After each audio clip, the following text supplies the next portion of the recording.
Hi, I'm Karen Weiland. Today I'm not going to talk so much about writing tips as just a fact of the writing life. A question I get asked fairly often is, how do I protect my book from being stolen? Our originality is our stock in trade. So the last thing in the world that any of us wants is to have our ideas or our words stolen from us. Word theft, as such, comes in two different varieties. To begin with, we have plain old plagiarism, in which someone takes your words or your ideas and passes them off as their own.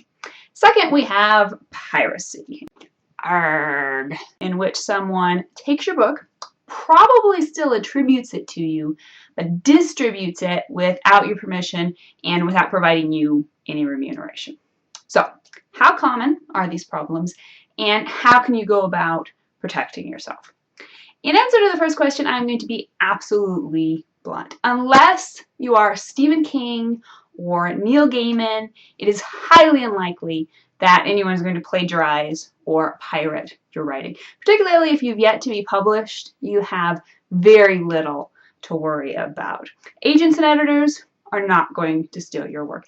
Your skeezy best friend may steal your idea, but unless he happens to be able to write like King and Gaiman, don't worry about it. He's not going to make any money off your ideas. So basically, my first response to authors is always, it's really not worth worrying about. However, if you do decide that you want to take some extra steps to protect yourself, here are a couple things you should know about copyrights.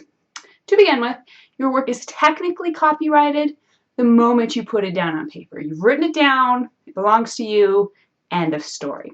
But if you want to take an extra step to make sure that you have demonstrable proof of your ownership of that copyright, should you ever need to prove it in court, then all you have to do is print a copy of your book, mail it to yourself, thereby proving a date of ownership via the timestamp on the envelope, and keep the unopened package. And that, my friends, is Book Protection 101.